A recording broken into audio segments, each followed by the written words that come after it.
校慶直播開始時，江以晨牽着蘇映雪走上3萬人同時觀看的主舞台。他當眾解除婚約，說我只是保姆的女兒，卻冒充蘇家千金騙取資源。蘇映雪穿着白色禮服，展示親子鑑定、童年照片和一條藍色星星項鏈。江以晨又投影我的住址、獎學金和比賽報名表，讓所有人相信我早有預謀。校長當場暫停我的獎學金與全國創新賽資格，我便摘下參賽證交給蘇映雪。我沒有承認任何豪門身份，只要求先驗親子樣本、送檢人和資料登入記錄。顧延洲從觀眾席最後一排起身，帶着實驗室完整交接文件走上台。他指出送檢樣本編號根本不屬於蘇映雪，而是蘇家司機女兒的樣本。送檢人又是江以晨的私人助理，所謂鑑定從採樣開始便已失去效力。公證記錄證明我從未自稱蘇家千金，2年前卻有人用學生會賬號改過報名表。登入者正是江以晨，他先替我填上創辦人後代，再用這個身份指控我冒充。顧延洲向我伸出手，邀請我加入他的比賽隊伍，說自己已經等我很久。校園論壇沒有討論假鑑定，只把顧延洲登台寫成學神替保姆女兒翻案。他說實驗室由叔叔管理，所以自己才能取得樣本編號與交接資料。全國創新賽要求設計閱讀障礙輔助工具，而我的回聲筆記已開發2年。原隊長江以晨從未寫過核心程式，卻一直以共同未來要求我交出完整版本。顧延洲承認自己就是公開伺服器上總在5分鐘內回復我的匿名賬號 G。他提出用自己的感測硬體結合我的模型，重新成立比賽隊伍。第一條規則是所有程式雙向備份，任何人都不能單獨拿走成果。第2條是所有公開聲明先驗證證據，不准用感情代替記錄。第3條則是比賽期間公開假交往，用新男友身份拆掉江以晨的深情前任敘事。我們簽下合作合約，也約定不得任意親密、干涉交友或替對方決定。江以晨堵門時，顧延洲牽住我宣布交往，並告訴他昨晚複製的只是測試版。江以晨和蘇映雪搶先召開記者會，發布與回聲筆記幾乎相同的光語。蘇映雪宣稱自己在國外構思2年，江以晨則說整套系統由2人獨立完成。顧延洲阻止我立刻反駁，只要我等公開測試完成第10組推論。前9段文章都順利辨識停頓，錯字與視線，現場掌聲一次比一次熱烈。第10段開始後，螢幕忽然轉黑，顯示未授權複製確認。系統播放程式被偷當晚的環境錄音，江以晨的聲音清楚傳遍會場。他說拿到版本後，蘇映雪便能宣稱自己在國外完成，不會有人相信保姆女兒。蘇映雪問證據怎麼辦，他回答我的雲端仍登入在自己手機裡。機械聲宣布設備、位置與執行記錄已同步主辦單位，電腦也無法強制關閉。蘇映雪把責任推給技術助理，江以晨則聲稱只是收到來源不明的測試檔。主辦方暫停、光語、資格並封存設備，偷來的程式第一次替我保存了證詞。母親麵店遭人闖入時，門鎖沒有損壞，現金也一分不少。失蹤的只有我7歲時拍下的實驗室照片，以及母親一直鎖着的紅色筆記本。舊照片裡，母親宋雅琴穿着白袍站在基金會創辦人蘇文婷身旁。他終於承認自己不是普通保姆，而是回聲教育計劃的共同研究員。母親負責聲音辨識與學習模型，蘇文婷提供研究資金與測試場域。蘇文婷去世後，蘇明海接管計劃，將所有研究改成蘇家單獨所有。母親拒絕交出學生聲音資料，便被取消研究資格，刪除姓名。她留在蘇家做生活助理，是為了養活我，也為了監視那些資料有沒有被出售。藍色星星從來不是千金信物，而是第一組聲音測試使用的加密晶片外殼。蘇映雪公開母親做保姆的照片，引導網友到面店騷擾和惡意下單。我先詢問母親是否願意公開，她換上圍裙，親自打開面店直播。研究證書、早期程式、蘇文婷親筆信和工作記錄逐項出現在鏡頭前。顧延洲坐下吃麵，並替實驗室訂了50份。我說母親做過保姆，不代表她沒有能力。顧延洲取下頸上的黑色月亮吊墜，放到我的藍色星星旁邊。星星與月亮完全吻合，拼成一個完整圓形，也露出內部2枚晶片。連接離線主機後，畫面顯示雙重授權等待，任何單一金鑰都無法開庫。顧延洲告訴我，他的父親顧明修負責回聲硬體與加密系統。蘇明海準備出售學生聲音後，顧父與母親共同拒絕。顧父隨即被誣陷竊取基金會技術，失去工作並背負高額賠償。父親去世後，月亮金鑰便由顧延洲保管。他也從高中開始追查回聲。大一時，他看見我的星星項鏈，曾3次試圖交換資料。江以晨卻一直說顧延洲想偷作品，讓我每次都拒絕他。我向顧延洲道歉，他沒有要求補償，只讓我和他一起把2枚金鑰放上主機。第一層授權索引解鎖，螢幕瞬間出現數千筆學校與企業的外部使用記錄。授權索引顯示學生聲音、閱讀表現和心理狀態都被標記成可交易資產。購買賬號不只來自蘇家，也包括江家的教育科技公司。江以晨個人賬號第一次登入資料庫的日期，正是4年前向我告白那天。我終於明白，那場精心安排的告白可能只是測試星星金鑰是否在我身上。我和顧延洲故意在舊雲端留下消息，趁決賽前夜會完整解鎖資料庫。江以晨立刻約我到咖啡廳，聲稱自己一直受到蘇家逼迫。他承認早就知道母親是研究員，也承認偷程式是為了保住2家合作。他要求我交出星星金鑰，交換蘇映雪退賽、獎學金恢復和撤銷指控。我拒絕後，他威脅母女將承擔數千萬元非法研究賠償。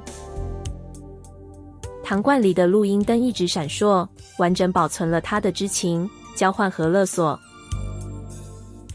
離開咖啡廳後，我告訴顧延洲，自己對前男友只剩一點想揍他的感情。4年前的告白沒有讓我變得高貴，只證明江以晨從一開始就在測試我的權限。主辦方接受蘇映雪不懂程式的說法，讓更換技術團隊的光宇恢復參賽。新版系統使用部分回聲資料樣本，3分鐘便讓學生完成整篇文章。蘇映雪獲得評審起立鼓掌，媒體也提前稱她為科技接班人。輪到我們上台前，全部訓練資料突然被清空，模型畫面只剩0。登入記錄顯示第2把金鑰憑證被使用，但顧延洲的月亮吊墜仍在身上。唯一能接觸他電腦的學弟許晨失去聯絡，手機與宿舍也同時清空。主辦方只給10分鐘，蘇映雪提出只要我承認光宇原創便能延期。我關閉雲端模型，改用最早期只分析閱讀節奏的離線版本。受測學生要求系統不要一直提醒自己讀錯，我便當場刪除錯誤警示。他花了8分鐘讀完，卻笑着說這一次是自己完成的。回聲筆記以第2名晉級，蘇映雪先拿第1，但我沒有用學生的焦慮換速度。蘇家向法院申請禁制令，聲稱回聲名稱與研究成果全部屬於基金會。學校再次暫停我的決賽資格，江以晨則公開4年出版社匯款記錄。論壇開始指控我每月收入10幾萬元，卻假裝貧窮騙取獎學金。審查會要求說明收入來源，我便拿出一本暢銷校園小說。書封作者只有一個字母 Z， 沒有人知道那個匿名作者就是我。我使用離線作者經要登入出版社後台，完成隨機簽章驗證。版稅、出版合約、廣播劇授權和原始手稿全部顯示同一作者。我承認高中寫作是為了支付母親醫療費，並不覺得那需要羞恥。我領取的是創作與研究獎學金，不是依家庭收入核發的清寒補助。家庭弱勢欄位又是江以晨用學生會賬號事後添加的。30萬元獎學金已全數進入匿名急難基金，幫助過9名學生，審查會因此恢復資格。假鑑定曝光後，蘇家被迫接受3家獨立實驗室同時採樣。樣本分別封存、交叉驗證，沒有任何一方能單獨接觸全部流程。3份結果完全一致，蘇映雪與蘇明海沒有親子關係。蘇明海立刻宣布血緣不重要，映雪是依法收養的唯一繼承人。顧延周比對文件後發現，收養登記時蘇映雪已經6歲。蘇家公開相簿卻有他從嬰兒時期便以家族女兒身份出現的照片。母親認出蘇映雪的生母是回聲計劃曾經保管賬冊的行政助理。蘇文婷死後，那名助理用部分賬冊交換金錢與女兒的豪門身份。蘇映雪既是蘇家控制的身份工具，也享受了冒領研究與資源帶來的利益。我拒絕用假千金3個字羞辱她，因為血緣與偷程式是2件不同的事。有沒有蘇家血統，都不能取消她威脅助學金和使用非法資料的責任。蘇映雪私下承認自己從小害怕輸掉唯一女兒的位置。她提出交出蘇家證據換我退出決賽，我沒有答應。蘇映雪把我約到沒有媒體的空教室，第一次卸下完美妝容。她說自己每次失敗，蘇家都會提醒她只是被撿回來的孩子。她只能不停拿第1，才能保住家庭、繼承位置和對外名字。蘇映雪承諾交出研究賬冊、出生記錄和助學金威脅資料。交換條件是我退出全國決賽，讓他保住唯一一座冠軍。我願意和他共同揭露蘇家，卻不會再次把作品與人生讓給別人。我告訴他，恐懼可以解釋一個選擇，卻不能替選擇免責。他認定我的拒絕是在逼他失去全部，冷着臉離開教室。當晚，我收到一份匿名寄來的決賽系統配置圖，圖中顯示有人已在主機植入程式，準備公開數百名學生的私人聲音。惡意程式會在回聲筆記啟動時使用我的賬號執行，讓我成為洩露者。顧延州比對決賽主機記錄，確認惡意程式由江以晨賬號植入。江家即將被蘇家切割時，他主動來到舊實驗室，在我面前跪下。他說江家主要收入都依賴蘇家提供的學生聲音資料。江父威脅，若阻止不了我，便把所有犯罪責任推給自己的兒子。江以晨交出蘇家與江家的交易賬冊，要求我不要公開。每一筆學生聲音、閱讀障礙和心理資料交易，都帶着他的本人簽名。他承認大一便知道我是宋雅琴的女兒，最初接近我也是一項任務。他說後來才真的愛上我，因為我曾替他熬夜修改比賽簡報。江以晨提出重新開始，還說願意把光宇和蘇映雪的位置都讓給我。我告訴他，我不需要他讓出任何原本就不屬於他的東西。我也拒絕用不追究交換證據，只要求他自行決定是否向正式機關作證。顧延州出現後，江以晨指控第三者破壞感情，我只說離開是因為不想再委屈自己。法院在正式審理前核發臨時禁制令，暫停我使用回聲名稱和部分早期模型。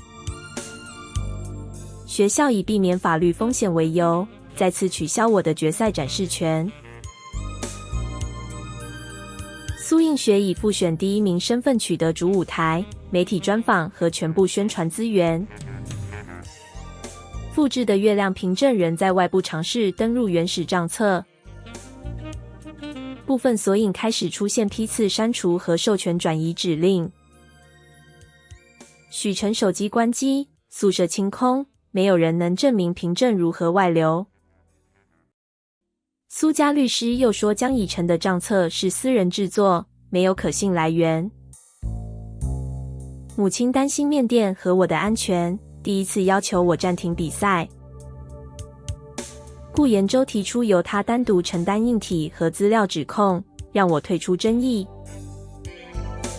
我拒絕再讓別人替我犧牲，卻也找不到任何合法進入決賽的方式。雙金鑰可以解鎖資料，卻不能直接推翻法院和學校的封鎖。決賽倒數只剩48小時，完整資料庫也可能在那之前被永久抹除。我將原始賬冊切成多份公證備份，交給彼此獨立的保管人。最後，我把星星金鑰收回項鏈，第一次承認自己可能保不住回聲這個名字。深夜，失蹤的許晨重新出現在實驗室門口，手裡緊握着錄音筆。他跪下承認，自己趁設備維護時複製了顧延州的月亮憑證。蘇家已撤銷妹妹助學金，宿舍和學籍威脅他配合。許晨依命令清空訓練資料，卻沒有成功取得需要雙金鑰的完整賬冊。他偷偷保存了一段蘇映雪要求使用非法學生聲音樣本的完整對話。錄音中，蘇映雪明確承認那些資料沒有取得學生同意。許晨說看見我讓閱讀障礙學生自己選擇協助方式後，也想替自己選一次。我沒有替他隱瞞複製憑證的行為，要求脅迫與越權都被完整記錄。顧延州撤銷外部憑證並封存設備，批次刪除指令終於停止。許晨同意向學校、主辦方和監管單位正式作證。主辦方因大規模隱私風險，允許我以公共安全說明人的身份進入決賽。我雖能進入決賽現場，卻仍不是正式參賽者，也不能展示被禁制的模型。顧延州指出，若我們直接刪除惡意程式，蘇家便會立刻改用其他方式攻擊。我們決定保留惡意入口和江以晨賬號留下的全部痕跡。原始聲音被重新加密，與節奏、停頓和視線特徵完全分層保存。模型只能取得無法逆推個人身份的學習特徵。任何人用管理者權限拉取原始錄音，得到的都只會是一次性亂碼。星星與月亮雙晶要被設定成只有決賽現場才能完成最終解鎖。完整賬冊將顯示授權規則、交易價格和每一次違規的控制人。原始契約還規定，只要學生資料被出售，資料庫便永久轉入公益信託。母親、顧父與蘇文婷的研究錄影也完成獨立公正。我不再把恢復資格放在第一位，而是先確保任何學生都不會因我的反擊再次受傷。全國決賽直播觀看人數突破50萬，蘇映雪率先展示新版光宇。系統能預測學生的焦慮、憂鬱與家庭衝突，速度比複選時更快。評審詢問資料來源，蘇映雪堅稱所有聲音都已合法授權。輪到安全說明時，我以非選手身份走上台，啟動隔離主機，將已成設定的惡意程式立刻運行，大螢幕跳出數百名學生私人錄音檔名。主持人準備斷電，我要求保留系統運作與登入記錄。所有檔案內容卻只顯示不可辨認的亂碼，沒有一段原始聲音能被還原。顧延洲解釋，模型只保留學習節奏，不保存可逆的私人錄音。我播放許晨的錄音，蘇映雪承認使用未經學生同意的資料。蘇江交易賬冊也被投上螢幕，每筆資料都有控制人、學校來源和簽名。蘇映雪衝上台指控賬冊偽造，將已成植入惡意程式的登入記錄隨即出現。我先讓所有學生的聲音安全，再讓攻擊者自己的賬號替我說明發生過什麼。蘇明海從評審席起身，要求主辦方關閉直播並歸還全部資料。他聲稱母親與顧明修只是基金會僱員，我們無權處理蘇家資產。我將藍色星星晶曜放上隔離主機。顧延洲放入黑色月亮晶曜，雙重授權正式完成。原始回聲賬冊解鎖，數千筆學生資料交易逐項展開。普通聲音樣本被售50至200元，連停頓和錯字都有價格。曾接受心理諮商的學生資料，最高被標價3000元。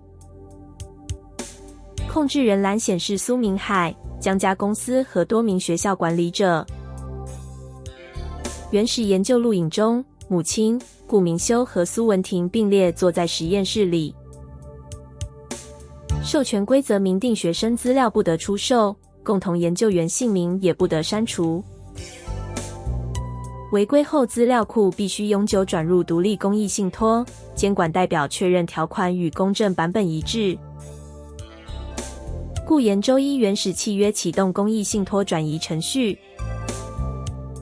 數十所學校資料同步封存，蘇家與江家的管理賬號全部停權。監管人員和警方進入會場，封存設備並控制相關人員。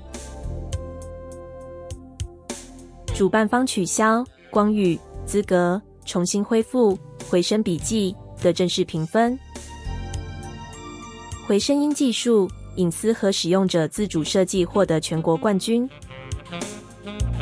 主持人詢問誰是團隊核心，顧延洲把冠軍獎盃先交到我手裡。他說硬體與加密由自己完成，讓學生不害怕讀得慢的人卻是宋之維。主持人追問我們是否真的交往，他承認之前只是公開策略。顧延洲說自己不想趁我剛被退婚時，用幫助逼迫我接受另一段關係。他公開承認，從大一收到我第一個錯誤訊息起便一直喜歡我。他終止假交往，只問能否正式追求，我直接吻了他，決定不再延長程序。決賽後3個月，監管機關封存蘇家、江家和多所學校的資料系統，雙金要賬冊、研究錄影、登入記錄和交易文件全部完成司法鑑識。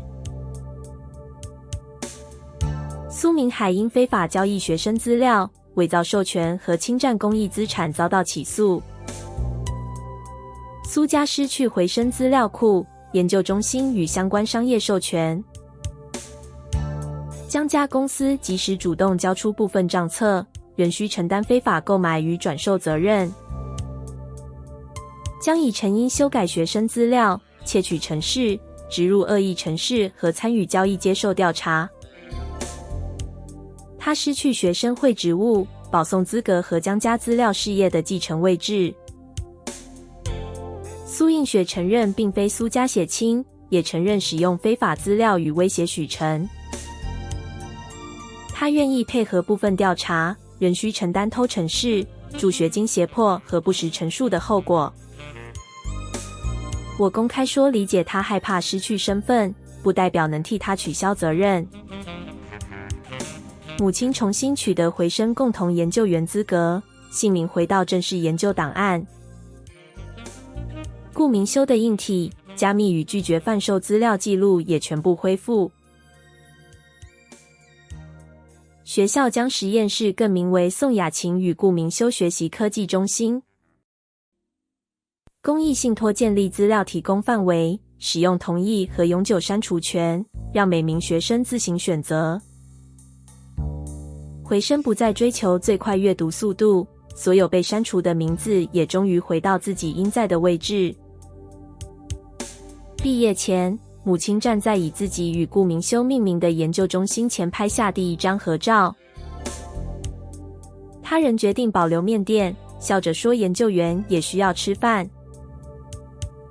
顧延洲每周到店幫忙，卻總因切蔥太慢被母親嫌棄。畢業典禮公布傑出畢業生時，我的名字排在第1位。正式介紹只寫宋之為，回聲筆記共同創辦人與暢銷作者 Z。蘇家、江以誠和保姆女兒等標籤再也沒有出現在我的名字旁邊。我在致辭時主動說，母親確實做過保姆，也確實是一名研究員。煮飯、洗衣、開麵店和寫程式都不會降低一個人的價值。真正卑微的是靠刪除別人的姓名證明自己高貴。顧延洲站在畢業生隊伍裡，舉着一塊寫有宋之為永遠第一的手寫牌。我問他是否不怕輸，他回答女朋友一定要贏。校門外的麵店免費招待畢業生，隊伍一路排到街口。顧延洲提出先去約會，我要求他先回店裡幫母親切蔥。他捲起袖子替我拉開麵店門，我則開始構思下一本小說。男主角要不要採用顧延洲人得看表現，我們不靠踩着任何人的失敗建立愛情。母親的姓名、我的作品和站在這裡的資格都已經有完整記錄。我不需要成為任何豪門真正的千金，也不需要誰替我安排更高貴的身份。我的名字不再放在任何姓氏或男人後面，而是由我自己寫在第一行。